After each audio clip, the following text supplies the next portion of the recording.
I know. Okay. All right. This is the Illustrious Gentleman, episode 192.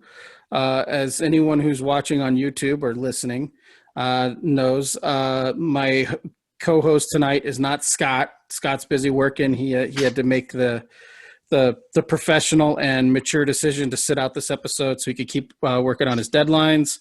House of L, Future State House of L #1 comes out on February 23rd. It's a 48-page oversized one shot. He's working hard on those pages, and they look great. My co-host tonight, Matt, and I have seen some of those pages, and they look outstanding. Um, so yeah, my co-host tonight is Matt Goodall. Hi, Matt. Hey. Hey. Oh, Thanks for stepping in at the last minute here. I appreciate it. oh, no problem. All right. So before I get into the big drinking event of the week, which I talked about a little bit last week. So if you're, and if someone looked at the bracket that I posted on social media, or if they're a patron and they looked at the patron post I made, I rearranged that bracket, and Schlitz is no longer on the table because I could not for the life of me find a Schlitz anywhere, which I thought that wouldn't be the tough one to find, but it was. So if you're like the one or two guys out there who bought a can of Schlitz to drink during this episode, I apologize, but I'm sure you'll appreciate it. But yeah, it is kind of a domestic lager night. So Matt, what are you drinking? I am going with good old-fashioned Miller Lite. Classic. Classic. Yeah, Miller Lite, the number 3 seed in the bracket. So yeah, I like I mentioned a little bit last week, I'm starting this thing. I don't know why. It's the budget beer blind budget beer taste test. I got to figure out which way to phrase that. So I took 16 kind of budget beers, and I'm going to do a blind taste testing of them over the next several weeks, and try to find out if what I think is my favorite shitty beer is actually my favorite shitty beer. Like maybe I'll be surprised with what comes out on top. So yeah, hopefully by the end of all this, by episode 200, I'll be able to declare what is the favorite or my favorite budget beer readily available in North America. Because there was a beer I wanted on this that I couldn't get, and that's Yingling or Yingling. Oh, yeah. That's good stuff. It's hard to get east of them, or it's hard to get west of the Mississippi. So I usually have it when I'm in Charlotte. Mm-hmm. So that I wanted to get that on the list, but I couldn't. But before we get into what I'm drinking today, to start it off, I thought we'd talk a little bit about like the kind of shitty beers that we started drinking when we were younger. Because maybe nowadays, like I have a son who's 21. Maybe he started drinking IPAs or he started drinking like imperial stouts, but that wasn't the case for us old men. No. So what beer did you like? What was your beer of choice whenever it was that you started drinking beer? Oh, that's funny because, I started really young. Sorry, Mom, if you ever happen to come across this. Oh, yeah. Yeah, she's a huge listener. But yeah, it's funny you mentioned Schlitz because it was a huge part of my beer upbringing. But it wasn't just Schlitz. We would get Schlitz Ice 40s. And I think they were $1.25, or maybe even just $1 a piece. So, good nights when you're 16 years old and grab a few 40s of Schlitz. It was the stuff. After that, I mean, you just drank whatever you could get your hands on. So I had some nightmare nights with Oli. That did some damage to me. Yeah, you never fully recover from a couple 40s of Old E. No, I don't think I could ever really go back to that Colt 45. But especially like once I got up to, it's funny. It's like because Miller Lite, Natty Light, especially because it was always cheaper, and the Beast. Milwaukee's Beast was a favorite, but like when I got to college, like it's discontinued. I think they ended it in '98 or '99. But Miller had their banquet beer, so it was like their competition for Bud or Coors Banquet, and it was Miller Red. Did you ever have that? Do you remember that? No, that doesn't ring a bell. It had it was like a blue. It was mostly red. But it was like a blue and red can, and it was really good, and it was also cheap. So, I drank a bunch of that while I was away at college. So like that, and it's one of those things. Yeah, it was like whatever you get your hands on. So that or, but once I was of age, it was like Miller Lite or quite a bit of the champagne. I Yeah. would say to you, I Yeah, drank a lot of the champagne beer. High yeah. Life is good. I still like High Life. I ain't gonna lie, it's good. Yeah, so I still buy it anymore. right. Yeah, so growing up, like we'd start drinking, we started drinking just a local beer in Okinawa, which was Orion, because you could get it out of like vending machines and Mm, brewed in Okinawa. It's an Okinawan beer that I still get for like nostalgic reasons now if I'm at the Asian market, but it was right. never really a great beer. Um, Okay. and then for some reason, whenever we'd get somebody to buy us beer, like on base at the PX or something, they would always buy us MGD. I don't know if it was just there wasn't a big selection at that point, or if it was just the cheapest thing, so they would keep the leftover money. Right. But so high school, like I remember we'd go on like like we'd rent like a cabin or something for the weekend, and I would just load cases of MGD in the back of my car. Um, but I did not put MGD on this bracket because it has such a well. For one reason, I had one a couple of years ago, and it's terrible. But Mm. it has such a distinctive taste; it would kind of ruin the surprise portion You of would this know, bracket. you would know it right away. Yeah, and there's going to be one It's or two beers on here that I think I will know right away, but MGD really would definitely be one. But then, yeah, later on, when I started working at the record store in Phoenix, there was a Circle K right across, like right around the corner. So we'd be closing, and at that point, they stopped selling liquor at 1. So we would send somebody over at like 12:30, 12:45, and they would just buy 12 packs of High Life because it was like $5.99 or $4.99 for like a 12 pack of High Life. yeah. So there was many a night when I was like 19, 20, 21, where it was a daily thing to kill a 12 pack of High Life, between like 1 a.m. and 6 a.m. and then sleep until Mhm. my 4 p.m. shift. Good times. And then, yeah, nowadays my budget beer, like my American domestic beer, that if I want to have a 6 pack and not really get buzzed or anything like that, I'll get a Miller Lite. Like I'm a Miller guy apparently. Yeah.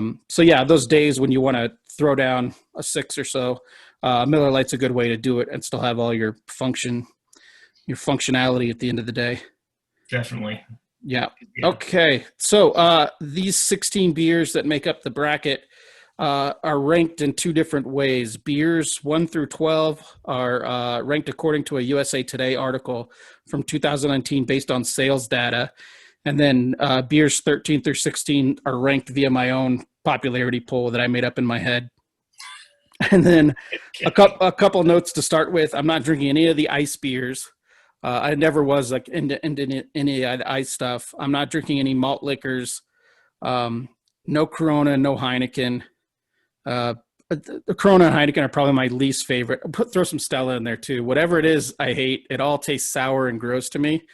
But you've Mm. said you are a Corona. You're a I Corona guy. actually, I actually like Corona and Pacifico and Dos Equis. I like a lot of those beers. Corona and Pacifico, I think, are neck and neck. If anything, there's just a slight like bitterness difference between the two, if you ask me. But that's one of those beers where if I'm not being cheap, but I want to drink a lot and not get wasted, is I'll get a Corona, get a 12 pack Corona Yeah, or that's 6 pack. that's But funny it's funny that you bring that up because if I won't drink a Corona, but if Pacifico is an option, I'll always get a Pacifico. I don't think they taste mhm. similar at all, but who knows? Uh, It's been a little while since I've had either, so right, that's just going off memory there. right. Remember at the beginning of the pandemic when Corona was cheap because no one was buying it? I don't know, Yeah, if like back in like March or whatever. I Back, should have. I should have bought a whole bunch. I back don't know why I didn't, but yeah, back in the before I've, I've times. I've been a snob lately. It's like, but I've been trying to be lately and not drink as heavy. So I haven't. Today was the first day I actually bought some like IPAs again. I haven't drank any in like a month. Mm, So, but yeah, it's time to feel something again. yeah, that's the motto for 2021. Yeah. All right, so here are the 16 beers that make up the blind budget beer challenge. And these are the rankings. Number one, Bud Light. Number two, Coors Light. Number three, Miller Light. Number four, Budweiser, Bud Heavy. Number five, Modelo Especial, which I was shocked to find out that it's the highest selling Mexican lager in America is Modelo. Um, Number A lot of people six, like it. Yeah. yeah, number six, Natural Light. So I guess, yeah, number six, Natural Light. Number seven, Bush. Number eight, Miller High Life. Number nine, PBR. Number 10, Dos Equis. Number 11, Coors. Coors Banquet. And then number 12, Pacifico. And then my four kind of, personal picks are number 13 is Heileman's Old Style. Number 14 is Lone Star. Number 15 is Hams. And number 16 is Montucky Cold Snack. Okay. I So haven't had that. Well, I haven't that or Hams. Hams is it's like one of those beers that you've always heard of, but I've never had. yeah, it's making kind of a comeback as far as like it's like the new like PBR at like hipster clubs, like Valley Bar in Okay. Phoenix always has and the Crescent Ballroom, they always have Hams for $3 a can. The Deuce in Phoenix always has Hams. So that's what kind of turned me on, and then I can get it super cheap. Like you can get a case of it for like $15. So, and then That's the fun. and then the Montucky Cold Snack I never heard of until like 2 or 3 weeks ago, and I see it everywhere now. Like it's right up there with like Tall Boys of PBR. It's cheap. So, anyways, tonight and for the next couple weeks, for the first kind of portion of this tournament, I'll be picking two beers to advance. So I'm tasting four beers. Two will advance. And even though the image that I posted on social media was a traditional like March Madness style bracket, I'm not doing head-to-head challenges yet. So basically, I'll have four beers, and the best two will advance, regardless of what side of the Okay. bracket they're on. And then those head-to-head challenges will come later once we get down to like the final four. So for tonight, I'll be tasting four beers, and my two favorites of those will advance, regardless of ranking. So tonight's beers are the number one seed Bud Light, which is 4.2%. This is all typical. Scores a 46 out of 100 on Beer Advocate. The second seed Coors Light, also 4.2%, scores a 50 on Beer Advocate. The 15th seed Hams, 4.6%, so it's the heavy beer of the night, scores a 66 on Beer Advocate. And then Montucky Cold Snack, 4.1%, scored a 73 on Beer Advocate, the highest ranking on Beer Advocate. Of the 16 beers is Montucky Cold Snack. Is that Keystone Light numbers? Yeah, I don't know. One of my favorite podcasts right now is called the Co-Main Event Podcast. It's an MMA podcast, but they're in Montana, and on Wednesdays they do like a patron Q&A pod. And so I asked them to talk about Montucky Cold Snack and what the hell it is. Okay. And so what they said was that a lot of people in Montana don't actually like it because it's brewed in Wisconsin, not in Montana. And then they don't like the Montucky nickname because Okay. it's kind of a diss on Kentucky, I guess. So Right. I don't know the kind of beef that Montana and Kentucky have going on, but I think it's always kind of just like I don't know. I don't want it's to like, say bad terms, but you're kind of hillbilly part of town type of things. Because yeah, there's like a city right outside of Flint called Burton, but its nickname was Burtucky. So it's like so. I think it's just one of those things. yeah, it's like your nickname being like Markinsaw or Right. Right. Malabama. But yeah, so to keep the anonymity part of the taste test going, I had my teenage son pour these beers for me, and I have my glasses marked A, B, C, and D, and then he wrote down on a piece of paper what he poured into which one. So at the end, when I'm done, I'll look at the paper and see which one's advanced to the highly sought after Elite Eight. Okay.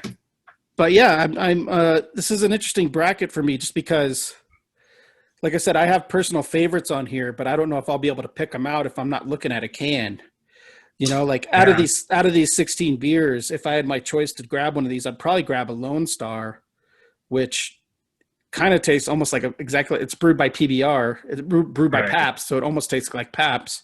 Okay. But I don't know if that's just like I associate Lone Star with like driving 13 hours to Austin, and I'm finally in Austin and I'm cracking a Lone Star, and it's always fantastic, right? Or I'm leaving Texas and I stop at a convenience store in El Paso and pick up a case of Lone Star to bring back. So I don't know if Lone Star is more about the adventure or the taste. Yeah, I think that's a lot of those. It's going to be that nostalgia factor.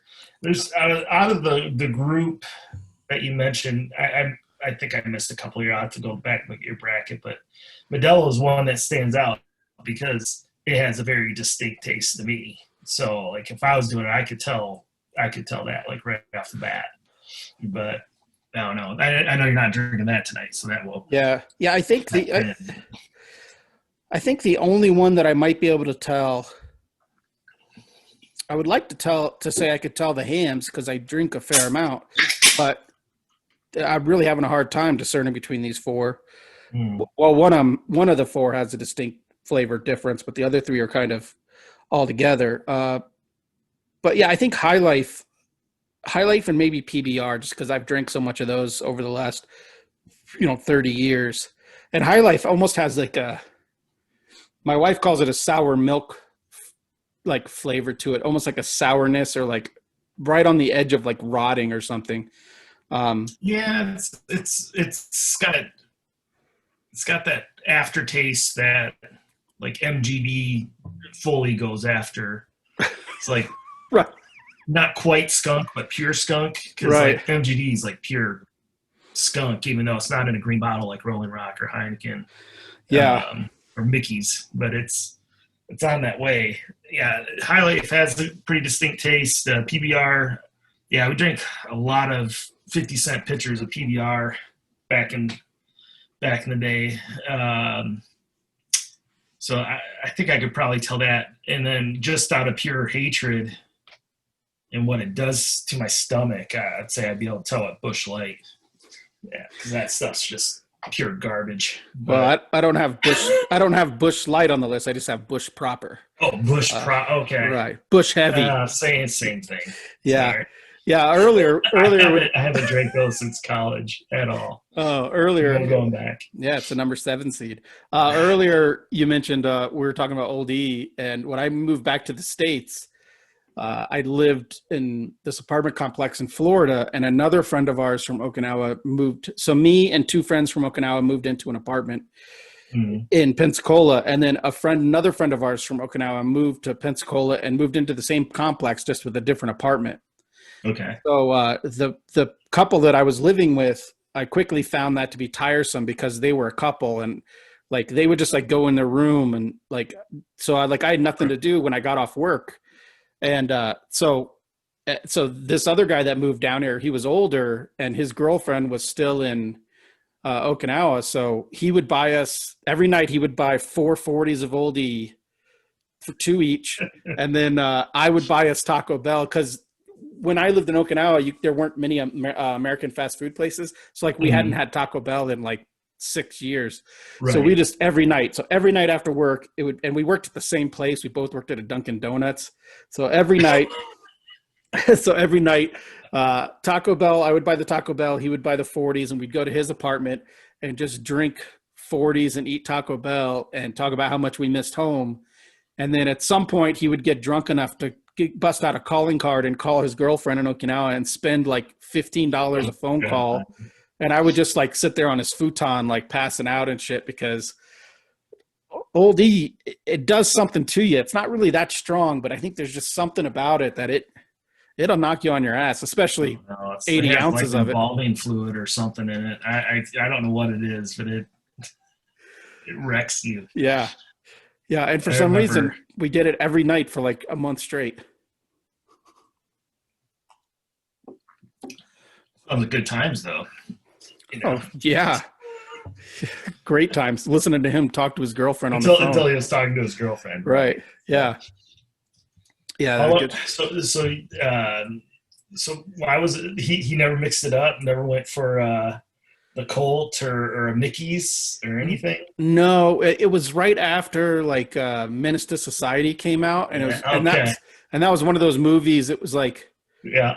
that we watched like on repeat. We like it was like So I Married an Axe Murderer, Menace to Society, and like Reality Bites, which is Yeah. a weird trio That's of a movies. weird Yeah, trio. I know, but like we just kept them on repeat all the time, and so it's like we got to drink Old E because that's what they Yeah. drink in Menace. So yeah, I don't know why we never just like, hey man, let's get like a 6 pack of Bud or something. Right. Like it was just a Right. weird, Well, yeah, I remember we got switched because it was the cheapest, and oldie was just like sometimes I think the times we drank that is just because it was the only thing we could get.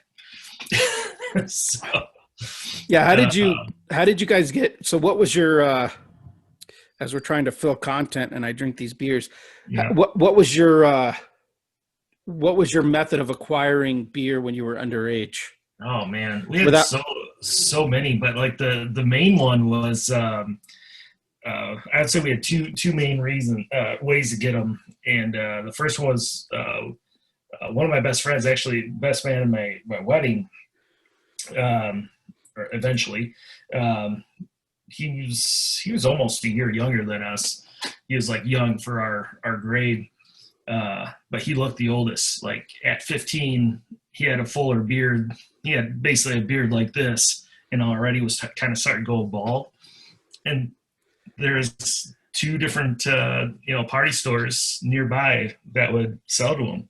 So we would drive there pretty much every night in the summer, every weekend, not in the summer, and he would buy for us. And then the other way, if he wasn't feeling up to it or our normal cashiers weren't working, um, our other group of friends, they they had like lifelong friends as well that were their older siblings friends right. that still hung around, and they would buy us, 16, 17-year-old kids, they'd buy us whatever we wanted as well. So yeah, and then eventually, people start getting fake IDs and everything. I only had one ever, and I never used it because it was like so obviously not me. It was going to be like a last resort thing, but I never. It was very rare to have an issue getting alcohol. So Yeah, I don't know. I mean, when I grew up, like I said, we could buy beer off base because they just don't give a shit. And I think the drinking age was only like 18 anyways. Like because I think it's younger everywhere but here. So yeah, like we used to go to bars in high school. Like we go to bars off base and like clubs and stuff. Like it wasn't even like how do we get beer? It's just like, do we want to buy something tonight, or do we want to go to a bar? Do we want to go to a club? And then we would even go on base sometimes because the clerks at the shopette or the clerks at the PX store were mostly Okinawan women who, because they hire them, they want to employ the local populace. mhm. So we would just like, we all like had our sides of our heads shaved in high school. We had like long hair on top, but we'd put on a cap, and so they couldn't Mhm. see how long our hair was. And they just assume you're active duty military. And if you're active Right. duty military, you can buy beer, whether you're Right. 18 or 19, you could buy beer. So like we almost never got carded buying beer at like the shop at one point I bought beer for one of my friend's moms who I don't think recognized me. Like I knew who she was, but I was like, oh wow. So it was actually kind of a bummer when I moved back to the States and I actually had to like find people, like I lived with my parents for a couple months after I moved out of Florida, and like my dad would have to buy me beer at the store and I'd have to drink it at home. So Um, how old were you when you came back? 18. Were you like right 18? Okay. Yeah. So, Yeah, but but if anyone who knew me back then, I looked like I was like 15. So there was no passing, Mm, like there was no like getting a beer at a bar or anything like that. right. Uh, so yeah, luckily when I started working at the record store, lots of people over 21, and I lived with my brother, so it was never really a problem after that. But it would suck when we would all go out, like to Long Wongs or something or whatever, Yeah. and like everyone's drinking, and then like the waitress tells me like, "Oh, you got to leave at 8 because at 8 we're 21 and over." So I like none of my friends would leave and hang out with me. They would all just like stay Right. there. So I would just like Right. walk away, like walk down the street, like all sad. Mm. So it Yeah. sucked. Yeah. Because like when we were younger, I didn't start doing it till I was in college. I went a couple times, but like uh, when you're 18, uh, we would just like shoot over the border to Canada because drinking age there was 18 or 19. But 19, yeah. yeah, you'd be able to get into bars and not have any issues whatsoever. And back then, you didn't need a passport. And most of the time, like border patrol was very lax coming to and from. So Right. go down to Windsor or go over to Sarnia. You go over like Lake Huron or the bridge there, and go over, and that was always fun. Go drink some Canadian beers over in Canada. So that was some of the other fun things we did when we were younger.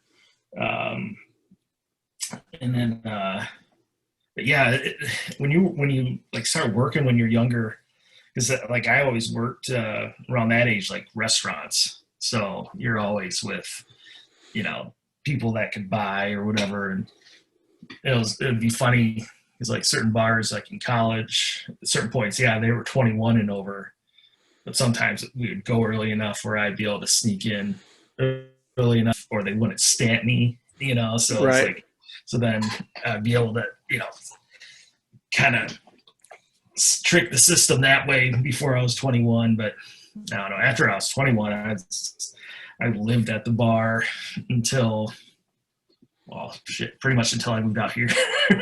So, I was a fixture wherever I lived in Michigan at a bar somewhere. So, Yeah, I had a pretty good couple trips to Vancouver when I was like 19 and 20. It's a fun town to drink in and hang out at.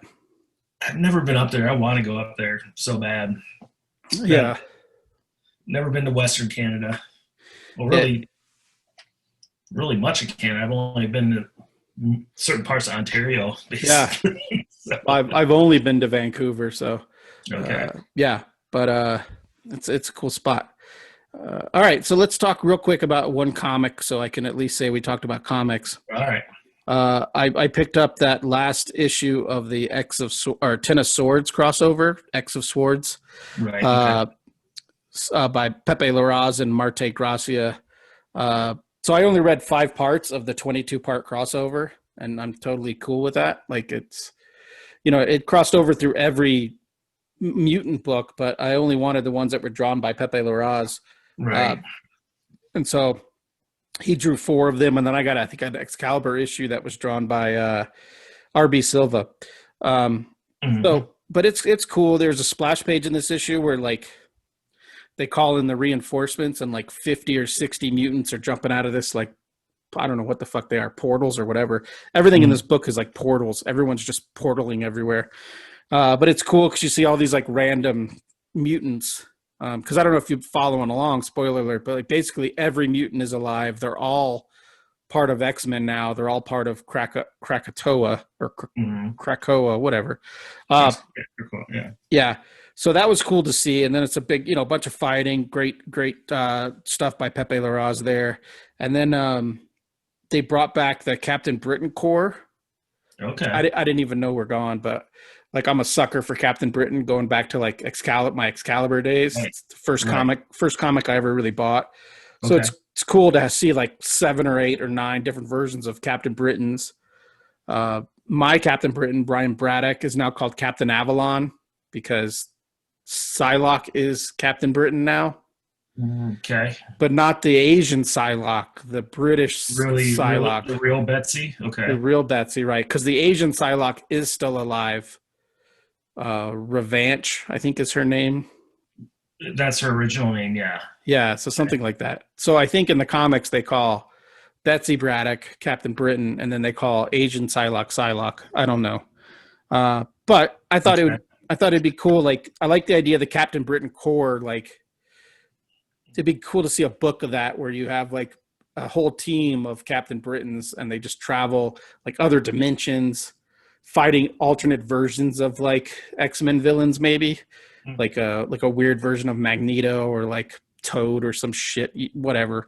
Right. I just want to see more Captain Britain core stuff, but only if it's drawn by like Alan Davis and Mark Farmer. You know, Right.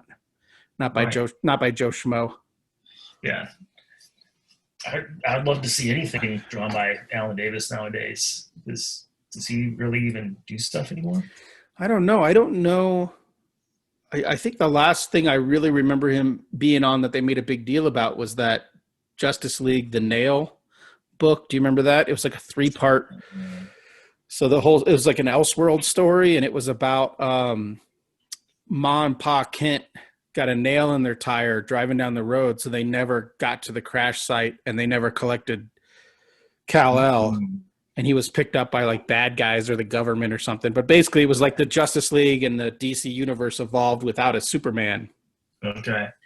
So it's kind of a cool take, but I mean that's shit. That's like '98. I'm sure he's done lots of work since then, but Yeah, I haven't seen it, but yeah, I always liked this stuff. And then yeah, I mean, in all honesty, comic books wise, your book is the only book I've picked up since COVID started.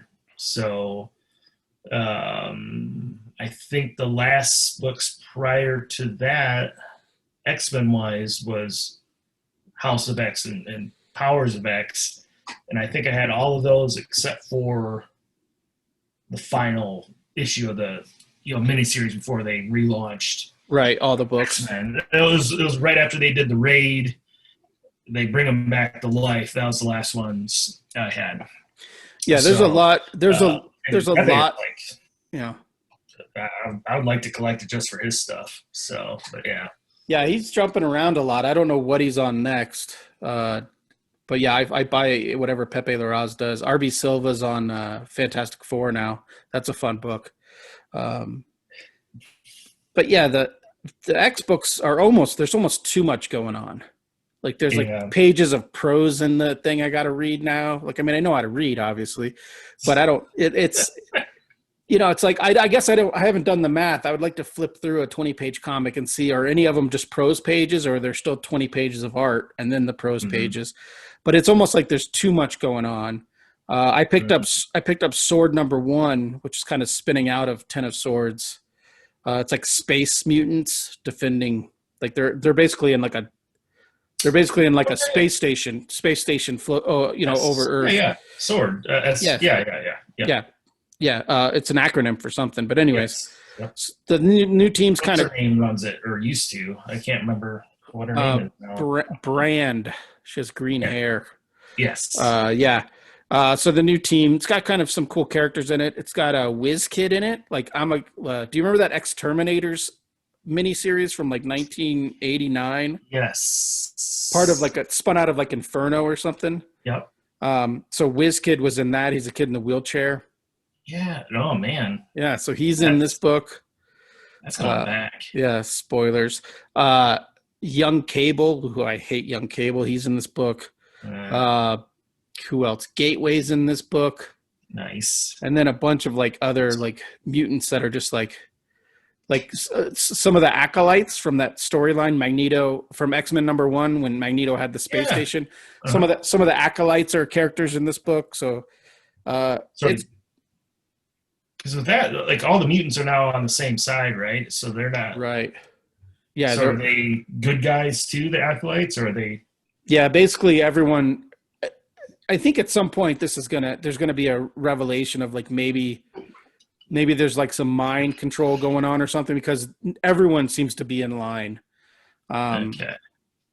So but it's kind of interesting. But when you have everyone in line, you have to, like, that was part of the bummer about this Ten of Swords comic, is just like, I don't care about all the mystical bullshit about the Captain Britain lore. I just like the look of the characters.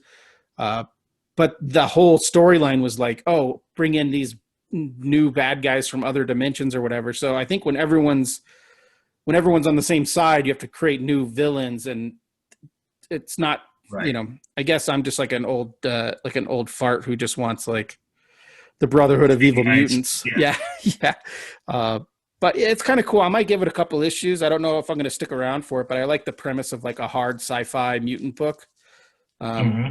Pretty neat. But again, there's so much going on, and there's so like everything is so intertwined and detailed. It's that, I don't know how long I'll be able to stick on it. But it was definitely worth a good pickup for number one. But yeah, those are the only comics I bought in the last couple of weeks. Yeah. Comics wise, yeah, I've been a horrible fan this past year, probably 2 years really, but um, so but the way I just kind of keep up and lately, yeah, I think I mentioned to you guys before, but like I've been definitely going back through the backlog of like the cartoonist kayfabe videos and watching some other like artists that do stuff on YouTube. Like I watched a Scotty Young uh, a couple drawing videos here and there. Uh, you know, just because he does fun stuff. So, but Yeah. yeah, like that's the only thing I've been doing lately to kind of keep in with it. But I think I like those cartoons kayfabe because it's just so instructional. Um, the informative part is cool, the backstory is cool, but yeah, it's just like how they talk about the creative process. I think really is kind of eye opening because I just kind of fly by the seat of my pants whenever I do stuff. So Right. it's like, Yeah. oh, there's a method. Yeah. I like a lot of their videos, but the wizard ones are fun for me because they're looking at like an ad and they're making fun of it, or they're saying like how cool it looks. And I remember when I was like 16 or whatever, or Yep. 15, and being like, oh, I remember that exact excitement or that exact feeling for like, a I book that still was have a few previewed. of Or those. yeah, Yeah. I think I still have a bunch of my wizards somewhere. I don't know where. But yeah, that was like I remember being like a 14, 15, and like getting wizard was as exciting as getting like a comic. Maybe Yep. more because it took longer to read Wizard. It wasn't Oh just yeah. like a 10-minute read or whatever. Well, and that was tell you like I don't know if I ever would have like knew about Gen 13 or something like that Right. without picking up Wizard, and it's like, oh wow, this J. Scott Campbell guy is amazing. Where did he come from? Yeah. Um, so yeah, uh, it's cool to watch those too. I just haven't been watching those as much lately, just because those episodes are very in depth. Like they're they're at least an hour. Most of the time, they're like hour and a half, 2 hours, and it's like Right. I don't know if I have the attention span to listen that long right now. So Yeah, and it's kind of a weird thing because it's a show that you want to watch, so it's not something you can necessarily watch while you're I mean, I guess you can, but you miss a lot if you look away or whatever. So, yeah, um, yeah. If I'm like working, like my work with day job, and they have like they did an episode with like Alex Toth's like automotive mag cartoons. yeah, It was a 20-minute episode or something like that. That was awesome. And it was like, oh man, that guy's a wizard, you yeah, know. yeah. I have that book. It's a good So book.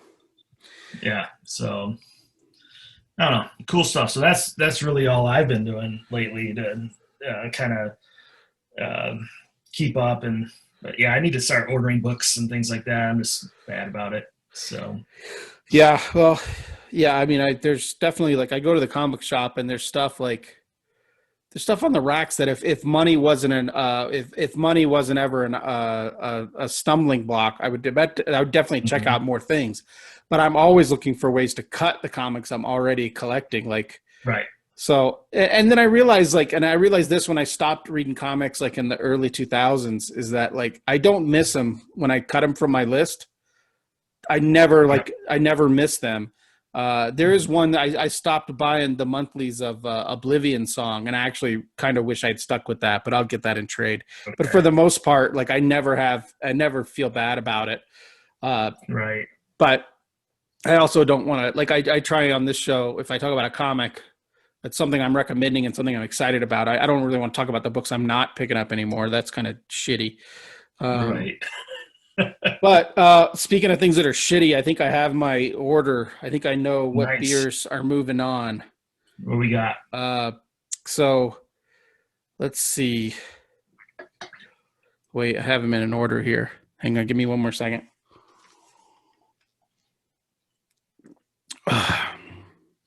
Okay, so beers C and D are moving on, and beers A and B are not. So I'll go in reverse order.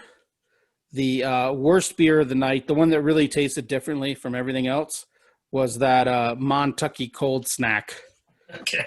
It almost had that like almost has like a malt liquor flavor to it, like a and it definitely 4.1. Yeah, and it definitely tasted. It definitely, I don't know if the word dirtier is the word I want to use, but it didn't taste as crisp as like Right. something you want when you're sitting by the lake and just slamming beers. So that's out the window. That's not coming back. They're going back to Montana with their tails between their legs. Number 3 is a shocker to me. I will say I had a hard time picking between 2 and 3. C was the clear winner, but A and D I had a hard time going back and forth on, but I eventually shit canned A, which was Hams, which is a fucking bummer. Okay, that's a surprise. Luckily, I got like 23 more in my cupboard because I had to buy a case of Hams to drink one Hams for this thing. So that leaves Bud Light and Coors Light moving on, and Coors Light was the clear-cut winner. I mean, I put that in my number 1 slot right away. It was like the one with least resistance. It's funny. Yeah. It's almost like the most like water. It just tasted really crisp and clean. And I was gonna say it's a very crisp, easy to drink beer. Like if I go somewhere and it's one of those places that's like, oh no, we don't have Miller Lite on tap. It's like, okay, Coors Light then. Please. Yeah, and I never gave Coors Light a chance because I was always like either a Miller Lite or like a beer snob guy. But my brother-in-law has a group of friends that he worked with and went to high school with, and they're huge Coors Light people. Like I didn't know Coors Light had a following the way these people drink it, but apparently it is. So yeah, Coors Light, the number 2 seed and the number 1 seed, Bud Light, both move on. Unsurprisingly, I guess I was hoping that the higher seeds would fall by the wayside, but maybe there's a reason. I thought Hams would have beat out Bud Light, but I've never drank Hams, so I can't say. But just knowing how you like it, and no one likes Bud Light, even though obviously people drink it and buy it, but no one likes it. I think Bud Light really cashed in on they really cashed in with like sports bars, like come watch the game, get a pitcher of Bud Light, like it doesn't make any sense to me because Bud Heavy is my Bud product of choice. I think it's so much better than Bud Light. So at some point someone was like, oh, that extra 0.8%, I can't have too many Buds. I got to go to Bud Light. Like just water it down. Right. Which I think is the scientific way to brew a light beer is just to add more water to the tank. That's probably it. Yeah. So, so fucking bummer, but Bud Light and Coors Light move on to the Elite 8. So what's the next group? Next week then will be Miller Lite and Bud Heavy going up against Heileman's Old Style and Lone Star, which means I have to, when I go down to the Valley this weekend, I have to buy a 12-pack of Old Style and a 12-pack of Lone Star because, again, they don't sell those in singles. But that's okay. I know where I can get those. So nice. Yeah. And then after that, it's all just regular kind of middling. Maybe find some slips, maybe too. I haven't seen that out here. But I looked. I went to last weekend. I went to 3 liquor stores, a Bevmo, and a Total Wine, and could not find Total Wine didn't even. Schlitz. Wow. Okay. Nope. It must be going away like Stroh's and some of those other great beers. You know, Yeah. it's the way things are going. Yeah, the Deuce. Did you ever go to the Deuce in Phoenix with us after like a Phoenix Comic Con or anything?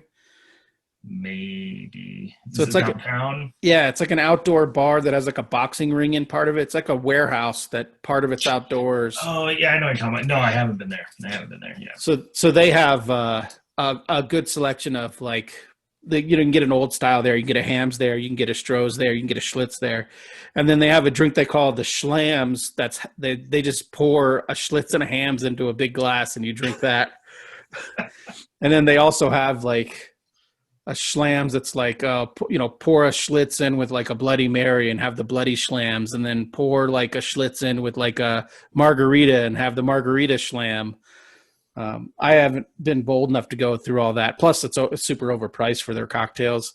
I imagine. Yeah. But yeah, I really like that spot. Shout out to the Deuce. After I just threw them under the bus for having expensive drinks. Yeah. The So Bloody Mary one sounds interesting. I don't know about margarita. yeah. Okay. So how would you rate a Miller Lite as opposed to? So if you were going to rate it like for this show 1 through 5, where would you put Miller Lite on your beer? Oh man. Like, do you only drink it because it's cheap and it's not going to get you hammered, or does part of you want to drink a Miller Lite? I mean, I think it's a little bit of all of that. But it's funny. It's like wife and I, Erin, were talking a little earlier, and I was telling her about your game going on here, and she was like, "Remember that time we did that blind taste test with between Bud Light and Miller Lite?" And I was like, "No," but she was like, "Well, Miller Lite won." And I was like, "Okay, well, yeah, it makes sense to me." I mean, overall, just because I think easy to drink, it's pretty crisp. Decent beer. I wish it was something that did more, but maybe like a 3.5. Yeah, because I like it, but I can't rate any higher than that because it's like if I really want to rate something high, I'd probably say it'd be some 8 or 9% right. IPA, like a Elysium, like Space Dust, or I don't know. I've been really liking like a lot of the Voodoo Ranger stuff lately. I'm sure there's a bunch of micros out there that I love that I just can't remember or haven't had enough. But right, yeah. It's funny that I threw the word budget in here, but I think I used the word budget as a way to say like no microbrews, no like IPAs and stuff like that. Because nowadays, like a 6-pack of Miller Lite or Bud Light is like $7.99 most places, $6.99, $7.99. Yep. It's ridiculous. It's still not budget. Yeah. It drives me nuts. Like I'd rather go to like the weird like corner market that I go to in this neighborhood in Phoenix, and there'll just be like some weird Portuguese beer, but it's $3.99 6-pack, or like stuff that's out of date, like it passed its best by date. But it is hard for me to spend $7 or $8 for a 6-pack of domestic lager. Like that just seems so ridiculous to me. I think they've just been raising the prices because, I guarantee their sales are way down since the beer craze has been going on. But I mean, I would say if it was cheaper, I probably would buy them more. Right. But yeah, it's like $6.99 for a 6-pack that does nothing to my fat ass, or get a 6-pack for $9.99 of something that's gonna wreck me after 4 beers. I'm getting the $9.99. Right. Getting wrecked. Yeah, I'm getting wrecked. All right. Well, so that's my theory with it. But yeah, I would say I like a lot of beers of all kinds, and when you're talking about doing this, like all the old beers I used to drink that kind of miss. I want to go back and try one of these days. Like, especially talking about Canada, it's like, oh man, I really used to love Molson Canadian. It's like, I wonder if that is any good, or if it was just because I was young and I didn't know any better. Yeah. I used to drink the shit out of that. So Yeah, I don't remember Molson, but we were in Vancouver once, and we were just in a hotel room, and we went to like a, I don't know if it's still the same way, but in the 90s, you had to go to like a government store to buy beer in Canada. So you couldn't go to like the market. You had to go to like essentially like a government run party store, I guess. And so we went and we just got like a case of Labatt's Blue and just drank it all night. And then like a couple of years ago, I was like, oh man, I remember that fun night in Vancouver. So I got like a Labatt's Blue, and it was fucking terrible. It was so bad. that's what I was gonna say. It's like that's what I think's gonna happen, because I did have. I mean, it's probably been 10 years now, maybe even longer. But I did have Labatt's Blue. And I was like, yeah, that's not good. No. And it was lower, at least when we went to Vancouver, the beer content was a little lower. The ABV was a little lower than like a regular beer. So you're getting like a 3.8 or a 3.9, something like that. Whatever. I don't remember that, but so long ago. All right. Well, I guess we're done. Unless you had notes on something you wanted to talk about. I don't actually. No, this is. I should have thought of something, but no, I'm boring, man. No, you're good. Thanks for pinch hitting tonight. Yeah. It's fun. I can talk about beer for ages, obviously. So yeah. This is going to be, if he still listens to this show, this is going to be Rico Renzi's least favorite episode ever, because he told me once he doesn't care for our beer talk. So sorry, Rico. Sorry. All right, man. I guess I'll probably talk to you tomorrow in the group chat, but probably. Yeah. Thanks for hanging out. No problem, man. All right, dude. Bye.